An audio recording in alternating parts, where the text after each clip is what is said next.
শিবলি নোমানি বললেন, এরপরে কি হয়েছে রে বাবা? আমি আমার বেগমের কথা শোনার পরে আমি আমার মায়ের ঘরে গেলাম। মায়ের ঘরে যাওয়ার পরে দেখলাম মা চুলার কাছে আগুন নিয়ে শীত মৌসুমের মধ্যে বসে বসে আরাম করতেছে। আমি বেগমের কথা শুনে আমার মাথার চান্দি গরম হয়ে গেল। আমি দৌড়ে গেলাম, হুজুর।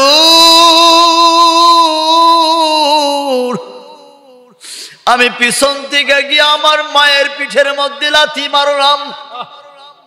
আমি আমার মায়ের উপরে লাথি মারলাম। আমার মা বৃদ্ধ মানুষ, সহ্য করতে পারে নাই, উপর হয়ে চুলায় পড়ে গেছে। আমার মার সারা শরীরে আগুন লেগে গেছে।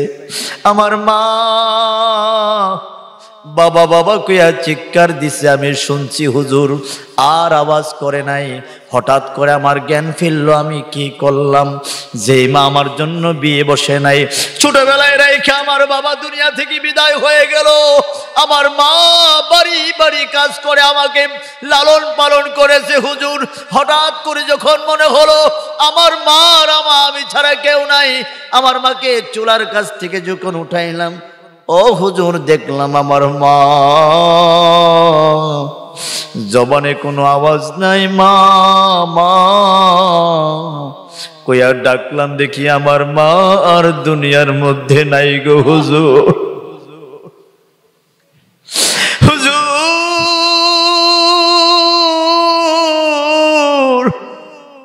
আমি এতিম মারে বুকে জড়াইয়া কাঁদলাম আর বললাম, কত বড় জালিম আমি আমার মায়ের মাইরা ফলাইছি হুজুর।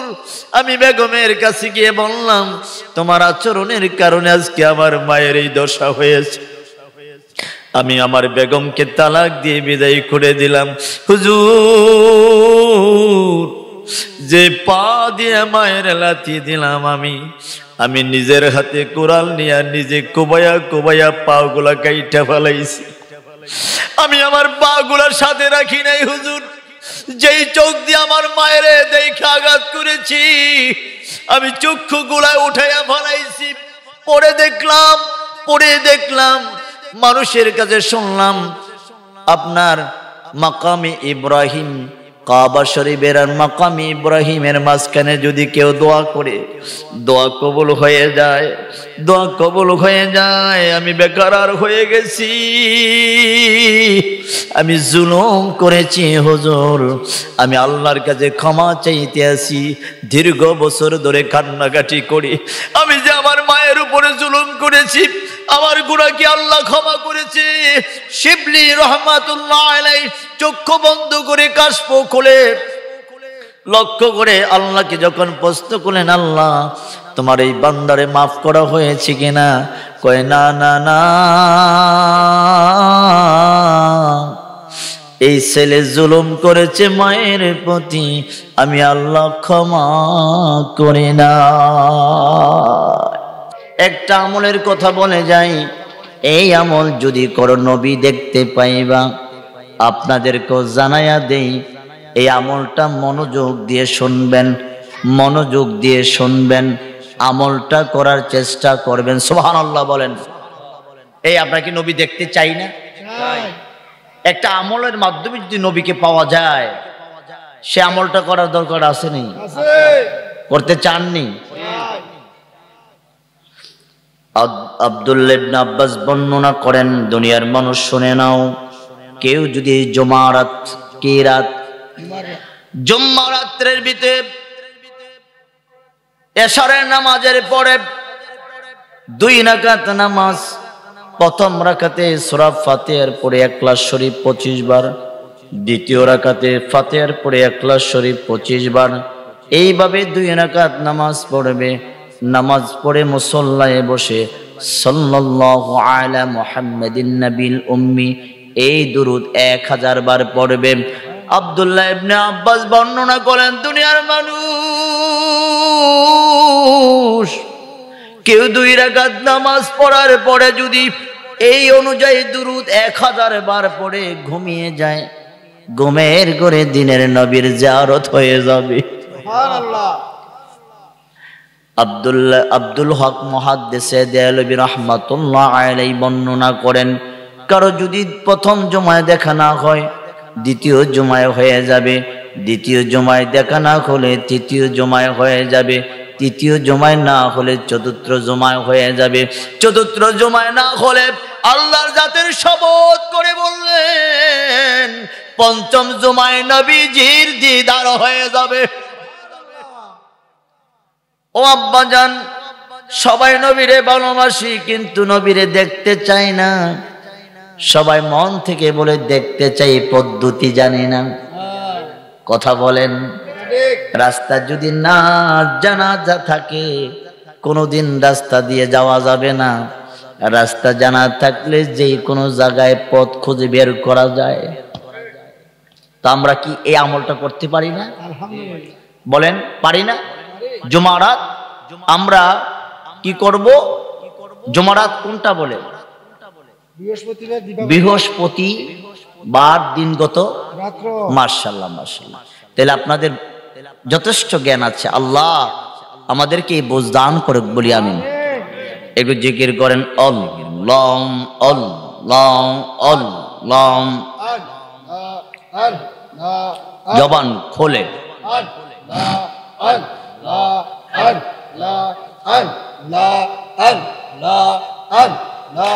সালাতো সালাম গো আমার দরুদ সালাম গো আমার কয় নবী মুস্তাফা, তোমরা যদি যাও গো মদিনা।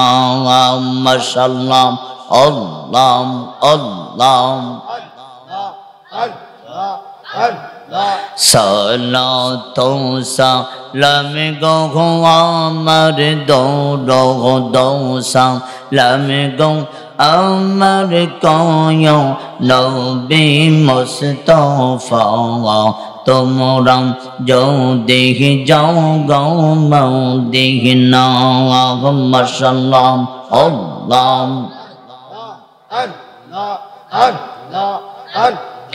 মদিনা শরীফের মাঝে আমার জিন্দা নবী শুয়ে আছে। যে দেখাছে দুই নয়নে, যে দেখাছে দুই নয়নে যখন নামে যাবে না, তোমরা যদি যাও গো মদিনা। মাশাআল্লাহ, আল্লাহ আল্লাহ আল্লাহ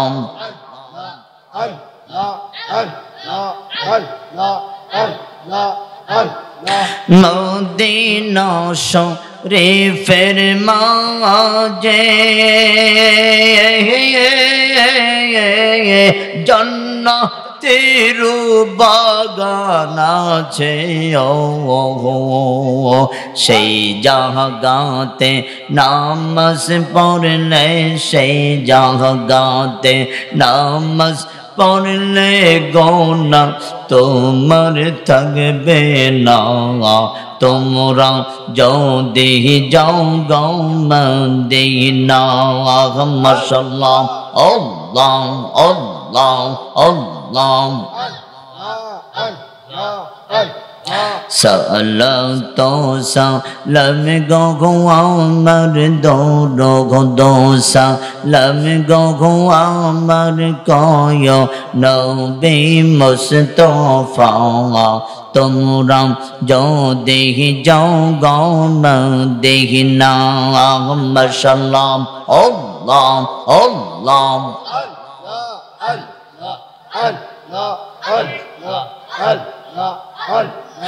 মদিনা শরীফের মাঝে আমি চোখে দিব শর্মা মাখি। যাবে চোখের পর্দা খুলে, যাবে চোখের পর্দা খুলে অন্ধ নয়ন থাকবে না তোমরা যদি যাও গো মদিনা মারহাবা আল্লাহ আল্লাহ জবান খোলে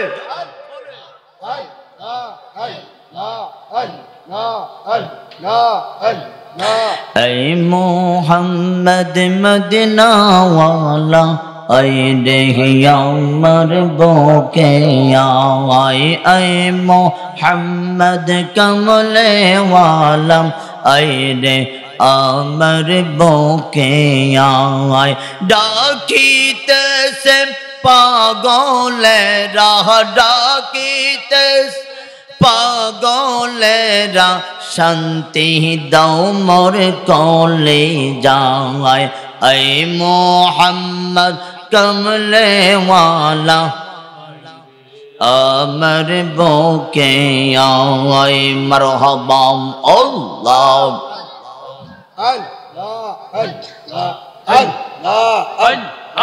ফকির দরবেশ বাদশাহ যাহারো নামের ফুলের কোলে ফকির দরবেশ বাদশাহ তাহারি নামের মালা পড়ে কণ্ঠে নিয়ে বিকার জলে বাস করিতেন জঙ্গলায় আয় মোহাম্মদ মদিনাওয়ালা আয় রে আমার বুকে আয় মাশাআল্লাহ আল্লাহ আল্লাহ আল্লাহ আল্লাহ আল্লাহ আল্লাহ আল্লাহ ডাকিতেছেন আশিকেরা ডাকিতে আশিকেরা শান্তি দাও মোর কোলে যায় এই মোহাম্মদ মদিনাওয়া এই রে আমার বুকে আয় মারহাবা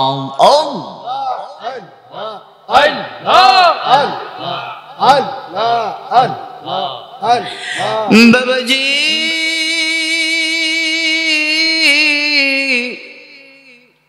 আজকে এই বিপাড়ার জমিনে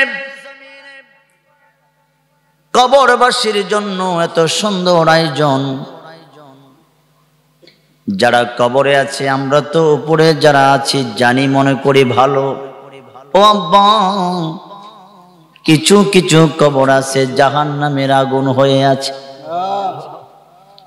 কিছু কিছু কবরের ভিতরে বিকট বিকট সাপের বাসা বেঁধে গেছে। বাবারে, তুমি দেখতেছো তোমার বাবার কবরে মাটি, তোমার বাবা শুয়ে আছে। এমনও তো হতে পারে গো ও বাবা, তোমার বাবার শরীরে সাপে বাসা বাঁধছে, তোমার বাবার শরীরে বিচ্ছু বাসা বাঁধছে, তোমার বাবার বিছানাটা আগুনের বিছানা হয়ে গেছে, তোমার বাবার বিছানা আগুনের পরশ বিছায়া দেওয়া হয়েছে রে বাবা। তোমার মার কবরের মধ্যে কোনো না কোনো আমলের কারণে আযাব চলতেছে। আমরা জমিনের উপরে আছি, জমিনের নিচে তারা আছে, জমিনের উপর থেকে আমরা দেখতে পাই না, কিন্তু জমিনের নিচের খবর আমরা জানি না। কিন্তু আমার নবীজি জমিনের উপর খবর যেমনে জানে, নিচের খবরও তেমনে জানে, ঠিক কিনা বলেন? আমার নবী রাস্তা দিয়ে যাচ্ছেন, হঠাৎ করে সাহাবাদেরকে বললেন, সাহাবারা থেমে যাও, থেমে যাও। ইয়া রাসূলুল্লাহ, কি হয়েছে গো নবী? এই যে পাশের মধ্যে দুইটা কবর দেখা যায়, এই কবরগুলোর মধ্যে আযাব হচ্ছে। সুবহানাল্লাহ বলেন। বাবারে, আমার নবী, আপনার নবী কেমন ছিলেন? আমরা দুনিয়ার জমিনে সামনে দেখি, পিছনে দেখি না। কথা বলেন না? আমরা দেখিও, সামনে দেখি, পিছনেও দেখি না। আরে আব্বা জান, শুনে নাও, আমার নবীজি যেমনে সামনে দেখতেন পিছনেও তেমনে দেখতেন। আমরা সামনে দেখি পিছনে দেখি না, আমরা দিনের বেলায় দেখি রাতের বেলায় দেখি না। আমার নবীজি দিনের বেলায় যেমন দেখতেন রাতের বেলাও তেমন দেখতেন। ও আব্বা জান, আমার নবীজি জমিনের উপরে যেমন দেখে নবীজি কবরের ভিতরেও তেমন দেখে। এর জন্য দেখে ইন্নাল্লাহ জাওয়ালিয়াল আরদাম, আল্লাহ জমিনের মধ্যে জমিনকে আল্লাহ এমন ভাবে সংকুচিত নবীকে করেছেন। অন্য হাদিসে আছে ইন্নাল্লাহ ক্বাদ রাফআ দুনিয়া, দুনিয়ার পর্দা নবীর চক্ষু থেকে আল্লাহ উঠাইয়া দিয়েছেন। সামনে কিছু নাই, এর জন্য রাসূল দেখে। নবীর দেখা আর আমাদের দেখা কথা বলেন না এক এক। বাবাজিরা আমার, নবী আমার বলতেছেন সাহাবারা, ওই যে কবর গুলার মধ্যে কি হয়? আযাব হয়। কি হয়? সাহাবারা রে, খেজুরের দুইটা ঢাল কেটে নিয়ে আসো। খেজুরের ডাল কেটে নিয়ে আসলেন, কবরের উপরে পুঁতে দাও। কবরের উপরে পুঁতে দিলেন, দিতে দেরি হয়েছে, কবরের আযাব বন্ধ হয়ে গেছে। জোরে সুবহানাল্লাহ বলেন। ও আব্বাজান, সাহাবারা জিজ্ঞাসা করলেন, ইয়া রাসূলুল্লাহ, দুইটা কবরের আযাব কেন হলো? কই দুই ধরনের আমলের কারণে। কয় ধরনের? এক নম্বর কবরের আযাব হলো, যেই কবরের ভিতরে আযাব হচ্ছে ওই কবরের লোকটা প্রস্রাব করে ডিলা ব্যবহার করতেন না, ভালো করে প্রস্রাব করে ডিলা ব্যবহার করতেন না, যত্ন নিতেন না, এর জন্য কবরে আযাব হচ্ছে। আমাদের ভিতরে এমন আসেনি যে ডিলা ব্যবহার করে, কথা কর না, পানি ডেলেই চলে আসে না এরকম? অথচ ডিলা ব্যবহার করা কি সুন্নাত, পানি ব্যবহার করা মুস্তাহাব। ডিলার চেয়ে পানির দাম কম, পানির চেয়ে ডিলার দাম বেশি। আমরা ব্যবহার করি কি? পানি। পানি ব্যবহার করার পরে অনেকের প্রস্রাব নালী থেকে প্রস্রাব বের হয়, সে নাপাক হওয়ার সম্ভাবনা থাকে। আমরা এই যে সুন্নত থেকে দূরে চলে গেলাম, পবিত্রতা থেকে আমরা দূরে চলে গেলাম, এর জন্য কবরে অধিকাংশ মানুষের আযাব হবে। আমরা উত্তমভাবে পবিত্র হওয়ার মাধ্যম আমরা জানি কিন্তু আমল করতে চাই। তাহলে আমরা কবরে আযাব থেকে যদি বাঁচতে হয় ডিলা ব্যবহার করবো তো ইনশাআল্লাহ। কথা বলেন, আল্লাহকে জোরে বলেন ইনশাআল্লাহ বলেন। হাত নামান। দুই নম্বর কবরে আযাব কেন হয়? ওই দুই নম্বর কবরে আযাব হওয়ার কারণ হলো মা বাবার সাথে বেয়াদবি করার কারণে। জোরে কোন নাউজুবিল্লাহ। আমাদের ভিতরে এমন আছে না, আব্বা আম্মার সাথে গাদ্দারি করে অনেক যুবক আছে, মা বাবারে কষ্ট দেয়। কথা বলেন। মা বাবারে যারা কষ্ট দিবে তাদের কবরের ভিতরে আযাব হবে। মা বাবার উপরে যারা জুলুম করবে তাদের মরে গেলে কবরের মধ্যে আযাব হয়ে যাবে, কবরটা আগুনের বাসা বেঁধে যাবে। বাবাজি শিবলি নোমানী রহমাতুল্লাহ আলাইহি প্রতি বছর হজ করতেন, মক্কায় যাইতেন। মক্কা যাওয়ার পরে আপনি দেখতেন প্রতি বছর আপনার হাতেমে ইব্রাহিম আলাইহিস সালাতু ওয়াস সালামের মাকামে ইব্রাহিমের কাছে একটা লোক বসা আর শুধু কান্নাকাটি করে। উনি প্রতি বছর গিয়ে দেখতেন এই জায়গায় লোকটা কান্নাকাটি করে। হঠাৎ করে শিবলি নোমানী রহমাতুল্লাহ আলাইহি যুবকের কাছে গিয়ে বললেন, যুবক আমি প্রতি বছর আসি হজ করার জন্য, তোমার করুণ অবস্থা দেখি এই জায়গায় বসে বসে কান্না করো, কান্না করার ধরন কি? আমার লম্বা বড় ইতিহাস। হুজুর লম্বা বড় ইতিহাস কি রে বাবা? আমি একজন কাঠুরে ছিলাম, আমি কাঠ বন থেকে কাঠ বিক্রি করে আমি সংসার চালাতাম। আমি বেগমকে বললাম, বেগম রে আমি জংলার ভিতরে যাচ্ছি, একটু খাবারটা জংলায় পাঠাইয়া দিও। হুজুর বসেন না, এসে জংলায় বসাইয়া দিও, খাবার পাঠাইয়া দিও। জংলায় আমি কাঠ কাটে বাজারে নিলাম, বিক্রি করে বাড়িতে আসলাম। বেগম রে বললাম, কেন খাবার পাঠাও নাই?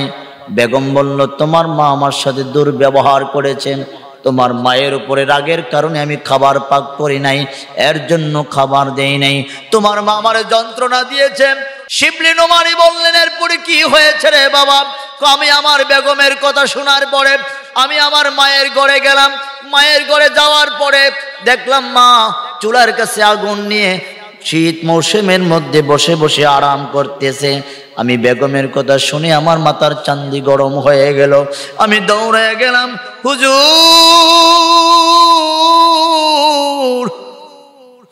আমি পিছন থেকে গিয়ে আমার মায়ের পিঠের মধ্যে লাথি মারলাম। আমি আমার মায়ের উপরে লাথি মারলাম। আমার মা বৃদ্ধ মানুষ, সহ্য করতে পারে নাই, উপর হয়ে চুলায় পড়ে গেছে। আমার মার সারা শরীরে আগুন লাগিয়া গেছে। আমার মা বাবা বাবা কইয়া চিৎকার দিছে, আমি শুনছি হুজুর, আর আওয়াজ করে নাই। হঠাৎ করে আমার জ্ঞান ফিরল, আমি কি করলাম? যে মা আমার জন্য বিয়ে বসে নাই, ছোটবেলায় রেখে আমার বাবা দুনিয়া থেকে বিদায় হয়ে গেল। আমার মা বাড়ি বাড়ি কাজ করে আমাকে লালন পালন করেছে হুজুর। হঠাৎ করে যখন মনে হলো আমার মা আর আমি ছাড়া কেউ নাই, আমার মাকে চুলার কাছ থেকে যখন উঠাইলাম, ও হুজুর, দেখলাম আমার মা, জবানে কোনো আওয়াজ নাই, মা মা কইয়া ডাকলাম, দেখি আমার মা আর দুনিয়ার মধ্যে নাই গো হুজুর। হুজুর,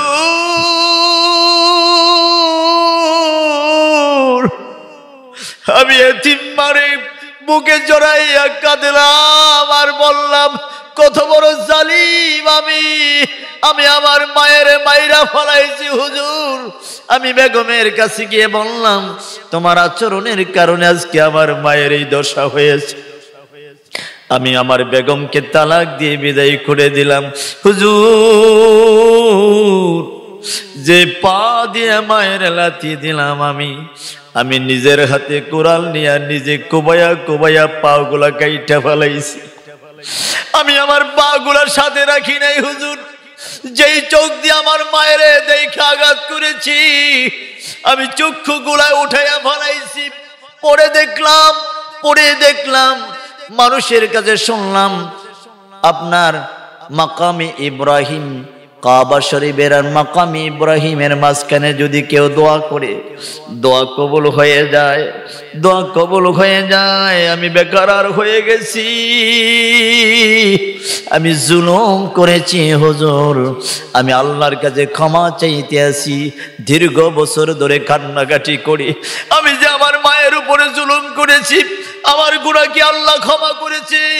শিবলি রহমাতুল্লাহ আলাইহি চক্ষু বন্ধ করে কাশফ খুলে লক্ষ্য করে আল্লাহকে যখন প্রশ্ন করলেন, আল্লাহ তোমার এই বান্দারে মাফ করা হয়েছে কিনা?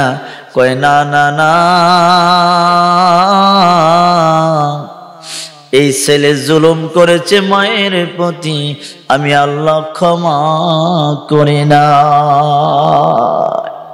ওরে আব্বা জান, কেউ যদি মায়ের সাথে গাদ্দারি করে, বাবার সাথে গাদ্দারি করে, এমন গাদ্দার সন্তান, অবাধ্য সন্তান যদি মারা যায়, যদি তাহাজ্জুদ থাকে, কোরআনে কারিমার তেলাওয়াত থাকে, জিকির থাকে, হজ থাকে, রে বাবা যত কিছু থাকে, ওই অবাধ্য সন্তানের ইবাদত আল্লাহ কবুল করবে না। এই অবাধ্য যখন মারা যাবে, কবরটা জাহান্নামের বাস্ক হয়ে যাবে। জোরে বলেন নাউজুবিল্লাহ। আরে বাবা জান, কবর বড় ভয়ঙ্কর। এই যে কবরের জন্য ওই সালে সাহাবের আজকের মাহফিল, আমার ভাই গাজী আব্দুল হাফিজ এইটা আপনাদেরকে নিয়ে আয়োজন করেছে। এটা কবরবাসীর জন্য আজকে বড় নেয়ামত, বড় নেয়ামত, বড় নেয়ামত। কবরবাসী আমাদেরকে দেখতে পায়, আজকে কবরবাসী রুহু আমাদের দিকে তাকিয়ে আছে, ঠিক কিনা বলেন? খারাপ লাগতেছে বাবা? জি না বাবা রে আমার, অল্প সময়ের ভিতরে কথা বলে শেষ করে দিব। কবরবাসীরা বড় অসহায়।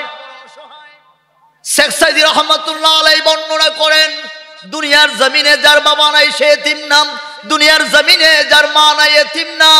এতিম হলো সে যে কবরের জমিনে শুয়ে আছে, বলার মতো কেউ নাই, সাথী নাই, বান্ধব নাই, বন্ধু নাই, এমন নিরস্ত্র অবস্থায়, নির্সঙ্গ অবস্থায় শুয়ে আছে। বাবা যদি আযাবের মধ্যে পড়ে থাকে রে বাবা, সাপের মুখে পড়ে থাকে, একটা কামড় দিবে সাপ, যেই সাপটার নাম সুজা আকরা আল্লাহ বানাইছে, একটা কামড় দিবে 40 বছর পর্যন্ত মানুষটা গলাকাটা মুকরির মতো এইভাবে লাফাতে থাকবে কবরে। কবরের হালত আপনি আমি দেখি না, কবরের হালত যাদের কাশফ খোলা তারা দেখে, ঠিক কিনা বলেন? নবীজির সাহাবা ওসমান গনি জিন্নুরাইন রাদিয়াল্লাহু তাআলা আনহু কবরের পাশ দিয়ে গেলে হাঁটু গেড়ে বসে পড়তেন, কান্না করতে করতে গুচা হয়ে যাইতেন, একেবারে জমিনে লুটে পড়তেন। সাহাবারা বলতেন, আমিরুল মুমিনিন এত কান্না করেন কেন? আমি দেখি কবরের আযাব, দেখি কবরের আযাব দেখি, কার কবরে কি আযাব হয় আমি দেখি, দেখার পরে আমার সহ্য হয় নাই, এর জন্য আমি কান্দি। জোরে কোন সুবহানাল্লাহ। বাবাজি ও যুবক ভাইরা রে, পর্দানিশীন মা ও বোনেরা, শুনে নাও, শুনে নাও। তোমার যদি মা কবরে, তোমার আব্বা যদি কবরে থাকে, আব্বার জন্য মায়ের জন্য দোয়ার ব্যবস্থা করবা। আল্লাহর ওলি রাস্তা দিয়ে যান, কবরের পাশে মনোযোগ দেন আব্বা। কবরের পাশের মধ্যে একটা রাস্তা দিয়ে যাচ্ছিলেন, আল্লাহর ওলি দাঁড়িয়ে কবর জিয়ারত করলেন। কবর জিয়ারত করার পরে বাড়ি গেলেন, রাত্রে ঘুমিয়ে পড়লেন। ঘুমের ঘরের মধ্যে দেখে কবরবাসী যারা আছে সবাই মিলে জিয়ারতের সওয়াব নেওয়ার জন্য সবাই লাইন ধরে আসতেছে। সুবহানাল্লাহ বলেন। সবাই লাইন ধরছেন জিয়ারতের সওয়াব নেওয়ার জন্য, কিন্তু একটা মহিলা, আম্মা জান একটা মহিলা আসে নাই, একটা মহিলা বসে আছে। আল্লাহর ওলি জিজ্ঞাসা করলেন, মা গো মা, এই যে আমি জিয়ারত করলাম, জিয়ারতের সওয়াব নেওয়ার জন্য সবাই হাজির, ও মা কেন আপনি আসেন না? তো আমার জিয়ারতের সওয়াবের দরকার হয় না, আমার একটা নেক সন্তান দুনিয়া আছে, 5 ওয়াক্ত নামাজ পড়ে, প্রতিদিন কোরআন তেলাওয়াত করে, প্রতিদিন আমার কবর জিয়ারত করে। সুবহানাল্লাহ বলেন। কিছুদিন পরে আবার যখন আল্লাহর ওলি এই রাস্তা দিয়ে যাচ্ছেন, আহারে রাস্তা দিয়ে যখন গেলেন, আগের মতো জিয়ারত করলেন, জিয়ারত করার পরে পূর্বের মতো ঘুমিয়ে পড়লেন। ঘুমের ঘরে আবার হুজুর দেখলেন জিয়ারতের সওয়াব নেওয়ার জন্য মানুষ আবার আগের মতো লাইন ধরলেন। আর ওই যে মহিলা মা আজকে ধাক্কায়া মানুষগুলারে ধাক্কায়া জিয়ারতের সওয়াব নেওয়ার জন্য হাজির হয়ে গেলেন। আল্লাহর ওলি জিজ্ঞাসা করে, মা ওরে মা, তোমার ওই দিন দেখলাম জিয়ারতের সওয়াব নেওয়ার জন্য আসলা না, আজকে মানুষকে ধাক্কায়া সবার সামনে আসলাম। মহিলা চিৎকার দিয়ে কয়, কবরের ভিতরে নেক আসা বন্ধ হয়ে গেছে, আমার ছেলেটা হঠাৎ করে মারা গেছে, আমার কবরে আর জিয়ারতের সওয়াব আসে না হুজুর, আজকে জিয়ারতের সওয়াব নেওয়ার জন্য আমি হাজির হয়ে গেলাম। আমাদের জিয়ারত করার দরকার আছে নি? কবর বড় ভয়ঙ্কর বাবা। যারা শুইছে তারা বুঝে কবরের রক্ষা কেমন, কবরের অবস্থা কেমন। আমরা কি বুঝিও? কথা বলেন, বুঝিনি? আমরা তো বুঝি না। বাবারে কবরে যখন যাবেন, কবরের অবস্থা সম্পর্কে আপনাকে, কবর সম্পর্কে আপনি জানবেন। আমি ওয়াজ করে আপনাদেরকে যতটুকু জানাইতে পারি কোরআন হাদিস ভিত্তিক জানাবো। কবরের অবস্থা তো আমিও ভালো করে বলতে পারবো না, এর জন্য বলতে পারবো না কবরের ভিতরে তো আমিও যাই নাই, ঠিক কিনা বলেন?